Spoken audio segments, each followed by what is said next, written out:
যে কোনো একটা করো, বাকিটা তোমার বাড়ির কাজ।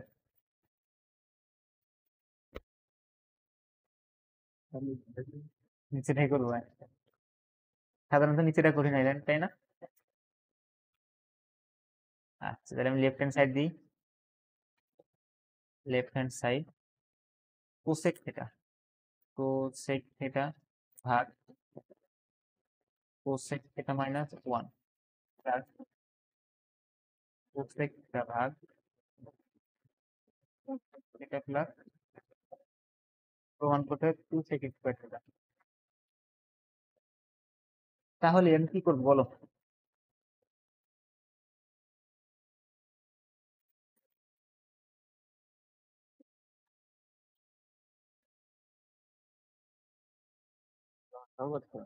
আমি যাব না, আমার কথা সহজ, আমার সাইন থিটা থাকা লাগবে।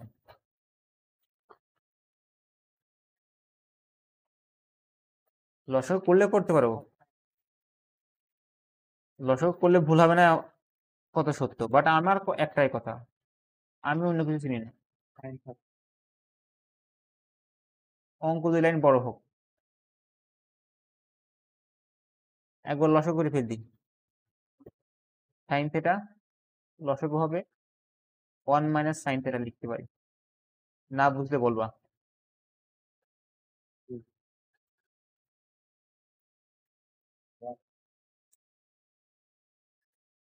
পুরো আছে 1 ভাগ সাইন থিটা, 1 ভাগ সাইন থিটা, ঠিক আছে?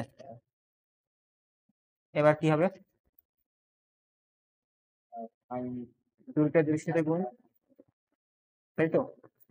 আচ্ছা, অথবা তুমি যদি আর একটু খুব মনোযোগী হও, তুমি বলতে পারবা যে এইটা দেখো আর এইটা কাটাকাটি হয়ে যায়। কাটাকাটি যদি না বোঝো, আমি আর এক লাইন ভাঙি করে, এই সাইন থিটা গুণ হবে একই সাথে, উপরে থাকলে সাইন থিটা, নিচে থাকবে কত? 1 মাইনাস সাইন থিটা, তার সাথে একটা সাইন থিটা, প্লাস উপরে থাকবে কত? একটা সাইন থিটা, নিচে থাকবে কি 1 প্লাস সাইন থিটা, তার সাথে একটা সাইন থিটা। এই সাইন থিটা, এই সাইন থিটা কাটা, এই সাইন থিটা, এই সাইন থিটা কাটা, পরে কি থাকে? 1 ভাগ 1 মাইনাস সাইন থিটা প্লাস 1 ভাগ 1 প্লাস সাইন থিটা। মনে ঠিকঠাক লিখছি? এখন তোমার মনে হতে পারে ভাই আমি কিন্তু মাইনাস কমন নেব, কমন নিয়ে কি একরকম বানাতে পারবা? দেখো তো কমন নিয়ে একরকম হয় কিনা, কোনভাবে করা সম্ভব?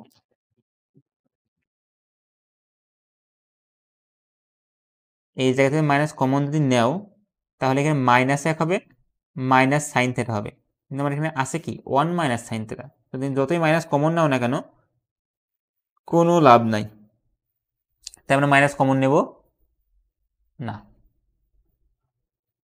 তাহলে নিচে সরাসরি কি করব, দুইটাকে গুণ করে দেব।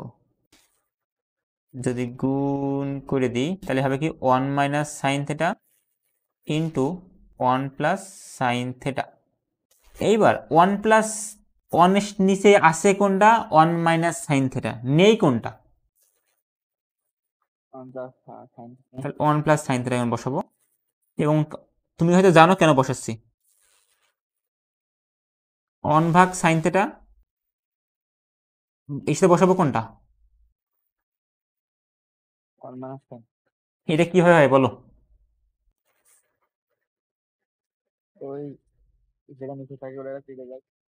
জি,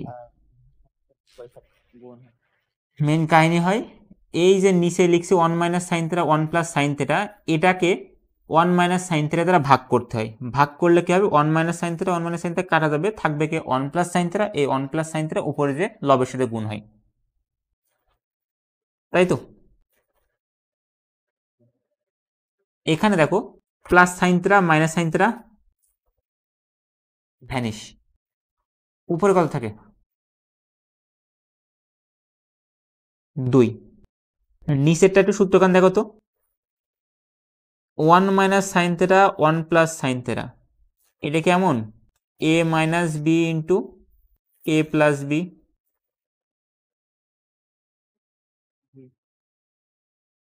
কত সত্য 1 minus sine theta 1 plus sine theta লেখা যাবে কি 1 square minus 1 square minus sine square theta আর 1 এর স্কোয়ার করাও যা না করাও তাই আর 1 মাইনাস সাইন স্কোয়ার থিটা মানে কি জানো কজ স্কোয়ার থিটা শিওর তো কি হয় একটু আমাকে বুঝাও আমি লিখলাম sign square theta plus cos square theta সমান 1 কি হবে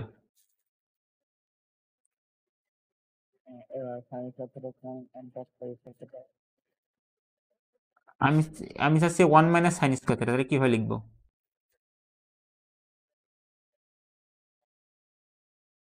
তাহলে আপনার 1 থাকবে সাইন ওভার হয়ে যায় মাইনাস জি তাহলে এপাশে কি থাকবে শুধু ওকে আর 2 এটাকে কি 1 ভাগ কজ এটা এমন তো এমন লেখা যায় দেখো তো 2 ইন্টু 1 ভাগ cos square theta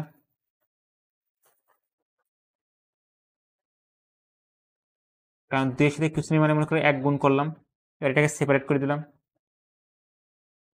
A B ভাগ সি কে লেখা যায় কি এ ভাগ এ গুণিত বি ভাগ সি দেখো বুঝে আসে কিনা আমি তো একটু কনফিউজ তোমাকে করি দেখো এ প্লাস বি ভাগ সি যখন থাকে তাকে কিন্তু লিখতে হয় এ ভাগ সি প্লাস বি ভাগ সি কিন্তু গুণের ক্ষেত্রে কিন্তু দুইবার ভাগ করা লাগে না। একটাকে ভাগ করলেই হয়ে যায় এটা কিন্তু অনেকে কনফিউজ থাকে কনফিউজ থাকার কিছু নাই 2 1 ভাগ কজ স্কোয়ার থিটাকে কি লেখা যায় কারণ কস থিটা মানে কি 1 ভাগ কস থিটা মানে সেক থিটা আর 1 ভাগ সেক থিটা সমান যদি সরি 1 ভাগ কস থিটা সমান সেক থিটা হয় তো 1 ভাগ কজ স্কোয়ার থিটা সমান হবে সেক স্কোয়ার থিটা এটাই মানে আমার রাইট হ্যান্ড সাইড আচ্ছা তাহলে 12 শেষ 11 তোমার 13 হ্যাঁ 13 তো শেষ আরে এটা কোনো কথা 12 13 এক অঙ্ক তাহলে 12 শেষ 13 শেষ 14 শেষ 15 নম্বরটা আমি করে দিই